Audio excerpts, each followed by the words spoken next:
الرحيم. الحمد لله رب العالمين، والصلاة والسلام على سيدنا محمد وعلى آله وصحبه أجمعين. أهلا بكم جميعا طلاب العلم في هذا الأسبوع العلمي وفي هذه اللقاءات العلمية التي تقيمها كلية الشريعة والدراسات الإسلامية بجامعة قطر، وهي كما وضعت في خطتها تهدف إلى التواصل مع جمع طلاب العلم في جامعة قطر من كل التخصصات، وتقدم لهم الجديد والمفيد، وتسهم في نشر الدعوة الإسلامية بمنهج وسطي أصيل، وتهدف أيضا أن تكون مرجعية موثوقة للمجتمع. نرحب معكم جميعا بفضيلة أستاذنا الدكتور الشيخ سعيد الكملي، وهو غني عن التعريف، وتعريف المعروف قد لا يوافق الأدب، ولكننا نريد أن نشنف أسماعا وأن نتذوق بعض من هذه السيرة التي لعلها تكون قدوة ونبراسا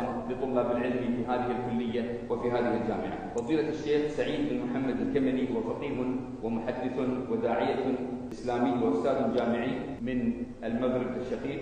ولد في سنة 1972 ميلادية في مدينة الرباط، وهو يحمل شهادة الماجستير والدكتوراه من جامعة محمد الخامس بالرباط، شهادته العالمية منها، ثم الماجستير ورسالته فيها الأحكام الشرعية في الأسفار الجوية، ونال الدكتوراه أيضا برسالة تحت عنوان الاجتهاد المعاصر والمشكلات الإنسانية، وذلك بحضور علامة المغرب فاروق حماد. والشيخ أيضا متعدد المواهب، فهو يحمل أيضا شهادة الماجستير في تسيير وإدارة المقاولات السياحية من المعهد العالي الدولي.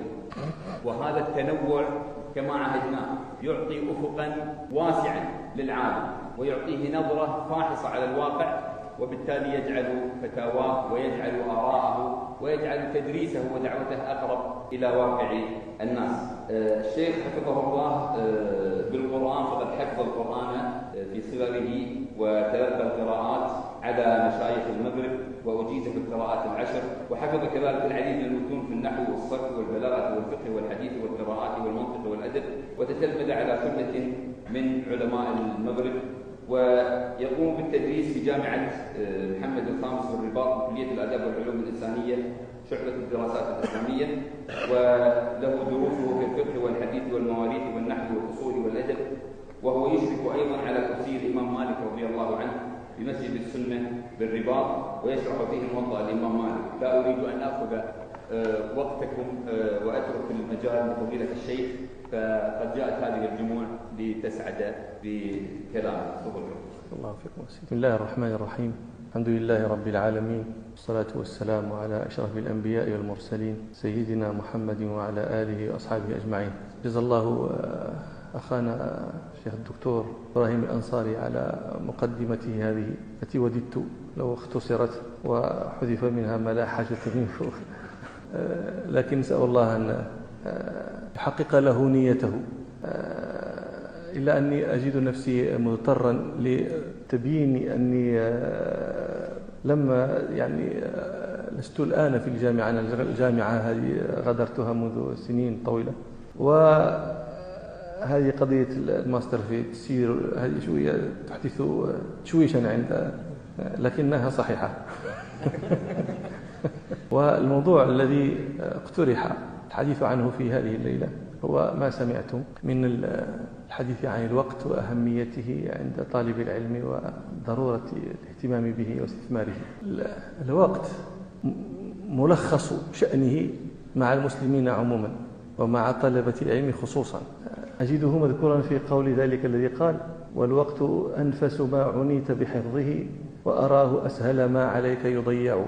أظن أن هذا البيت لخص تصور الوقت عند المسلمين كثير منهم عموما، وعند كثير من طلبة العلم خصوصا. وهذا التضييع لا يصلح، لأن هذا الوقت نعمة، وقد يستغرب الكثير من السامعين كيف يكون الوقت نعمة. نحن نعرف الصحة نعمة، الغنى نعمة، الجمال نعمة. الوقت نعمة هذه صعبة شوية التصور، لكن يعينك على إساغتها أن ربنا سبحانه يمتن به، ولا تكون المنة بغير نعمة. المنة لا تكون إلا بما هو نعمة. لا يمكن أن يمتن ربنا بما ليس بنعمة أصلا، فلما حصل به الامتنان عرف أنه نعمة. حينئذ تصور أو لا، أدرك أو لا، لكن ربنا ينطق سبحانه يذكر في كتابه بأن الوقت نعمة. يقول ربنا سبحانه: الله الذي خلق السماوات والأرض وأنزل من السماء ماء فأخرج به من الثمرات رزقا لكم وسخر لكم الفلك لتجري في البحر بأمره وسخر لكم الأنهار وسخر لكم الشمس والقمر دائبين وسخر لكم الليل والنهار. هذا الوقت. وآتاكم من كل ما سألتموه وإن تعدوا نعمة الله لا تحصوها إن الإنسان لظلوم كفار. فذكر ربنا سبحانه لليل والنهار في جملة ما سخره للإنسان من النعم دليل على أنهما نعمة، وهي نعمة وبخ ربنا سبحانه من لم يقدرها قدرها فلم يستثمرها فيما يعود عليه بالمنفعة عند ربه. ربنا سبحانه يقول: والذين كفروا لهم نار جهنم، نسأل الله العافية، لا يقضى عليهم فيموتوا ولا يخفف عنهم من عذابها كذلك نجزي كل كفور وهم يصطرخون فيها ربنا أخرجنا نعمل صالحا غير الذي كنا نعمل أولم نعمركم ما يتذكر فيه من تذكر. التوبيخ على الوقت. أولم نعمركم تعميرا يصلح لأن يتذكر فيه منكم متذكر. أولم نعمركم ما يتذكر فيه من تذكر وجاءكم النذير فذوقوا فما للظالمين من نصير. فهي نعمة ويسأل عنها من أنعم عليه بها ماذا صنع فيها. كلكم يعرف الحديث الذي رواه الترمذي عن ابن مسعود رضي الله عنه أن رسول الله صلى الله عليه وسلم قال: لا تزول قدم عبد يوم القيامة حتى يسأل عن 5: عن عمره فيما أفناه، هذا الوقت، عن وقته، عن عمره فيما أفناه، وعن شبابه فيما أبلاه، وماله من أين اكتسبه وفيما أنفقه، وماذا عمل فيما علم. فتسأل عنه. روى الترمذي عن أبي برزة الأسلمي رضي الله عنه أن رسول الله صلى الله عليه وسلم قال: لا تزول قدم عبد يوم القيامة حتى يسأل عن عمره فيما أفناه، إلى آخر الحديث. لا تزول القدمان حتى تسأل يا عبد الله السؤال، ومعناه ستجيب. هذا ليس سؤالا تغض عنه طرفك وتطأطئ رأسك وتظن أن الكلام لا تزول القدمان حتى تسأل. لا تزول قدم عبد. ولماذا تسأل؟ لأن أنا قلت لك هو نعمة، ولا سيما إن أرخى ربنا حبل هذا العمر للإنسان، فقد أزال العذر عنه. بأي شيء يعتذر؟ لإساءة العمل. بأي شيء يعتذر إذا أتى ربه مسيئا؟ روى البخاري في الصحيح عن أبي هريرة رضي الله عنه أن رسول الله صلى الله عليه وسلم قال: أعذر الله إلى امرئ أخر أجله حتى بلغه 60 سنة. أعذر الله إليه معنى أزال عذره. هذه أفعال أعذر التي تدل على الإزالة. أعذر أزال العذر، أعتب أزال العتاب، أشكى أزال الشكوى، أقذى أزال القذى، معروف. أعذر الله إلى امرئ أخر أجله حتى بلغه 60 سنة. أزال عذره. بأي شيء يعتذر؟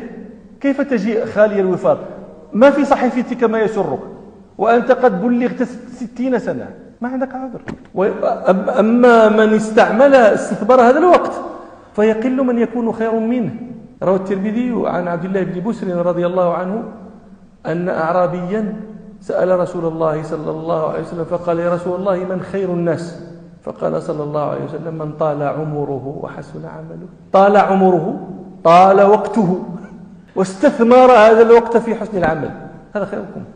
ولهذا تستغربون أحيانا تجدون رسول الله صلى الله عليه وسلم يرشد إرشادا لاستثمار الوقت في وقت أنت تظن بل توقن أن ما تصنعه لا ينفع أحدا، لا يدرك أن يصير ذا منفعة، ومع ذلك تحسن العمل في وقت ترى أنه لا ثمرة لإحسانك.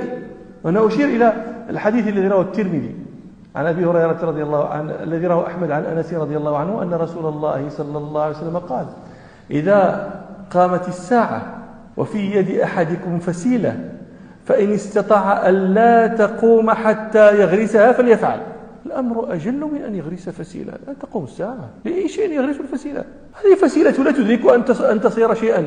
الساعة تقوم لأي شيء يقول لك اغرسها. ما معنى إن استطعت أن لا تقوم حتى تغرسها؟ يعني أنت ستحبسها، تحبس الساعة حتى تغرسها. تبادر الساعة قادمة أن تسبقها إلى غرس الفسيلة. لماذا تغرس الفسيلة؟ ومن ينتفع بفسيلة ثم أنت تغرسها تصيرها في موضع بحيث لا ينتفع بها ولا تدرك أن تنبت فتصير ذات منفعة. ولكن مع ذلك يقول لك إن استطعت أن لا تقوم إلا وقد غرستها فافعل. لأنك تأتي ربك بهذه الحسنة أن هذا الوقت استثمرته فيما ينفع. لم يدرك أن ينفع، هذه قضية أخرى، لكن ربك يثيبك بنيتك. ولهذا تفهمون دعوة رسول الله صلى الله عليه وسلم تلك الدعوة الجامعة إلى استثمار هذا الوقت، إلى أن لا تحاول أن لا يضيع عليك شيء منك. هذا الحديث الذي رواه الحاكم عن ابن عباس رضي الله عنهما أن رسول الله صلى الله عليه وسلم قال: اغتنم 5 قبل 5، يعني اغتنم 5 أوقات يتأتى لك فيها العمل قبل أن تأتيك 5 موانع من العمل. اغتنم 5 قبل 5، وقت استثمره يتأتى لك فيه الاستثمار. اغتنم 5 قبل 5، شبابك قبل هرمك، وصحتك قبل سقمك، وغناك قبل فقرك، وفراغك قبل شغلك، حياتك قبل موتك. هذه 5 مذكورات. أولا وقت يتأتى لك فيه الاستثمار، فلماذا لا تفعل؟ لا تكن من المغبونين، لا تغبن. أكثر الناس يغبنون في هذا. روى البخاري عن أبي هريرة رضي الله عنه أن رسول الله صلى الله عليه وسلم قال: نعمتان مغبون فيهما كثير من الناس، الصحة والفراغ. الصحة والفراغ، وهذه الفراغ يظنه الإنسان عدما، هذا رأس مالك. ربنا سبحانه عندما ينادي فيقول: يا أيها الذين آمنوا هل أدلكم على تجارة تنجيكم من عذاب أليم. أرأيت تاجرا يدخل تجارة لا رأس مال عنده؟ فهذا ربك يدعوك إلى تجارة، فرض عندك رأس مال، ما رأس مالك؟ هو هذا الوقت، فلا تغبن فيه، تكون تاجرا خاسرا مغبونا. هذه الأمور أدركها من كان قبلنا، يعني نحدث في شؤونهم بأحاديث لولا أنها رويت بالأسانيد الصحيحة لا يمكن أن تصدقها. يعني شيء عجيب جدا. الآن كلكم يعرف بالنسبة لطلبة العلم ما علقه، ما ترجم به البخاري كتاب العلم، قال: باب الخروج في طلب العلم. ورحل جابر بن عبد الله مسيرة شهر إلى عبد الله بن أنيس في حديث واحد. هذا الذي ذكره البخاري معلقا في صحيحه، وصله في الأدب المفرد، وهو عند الإمام أحمد أيضا موصول عن جابر بن عبد الله رضي الله عنه. وقال: بلغني حديث عن رجل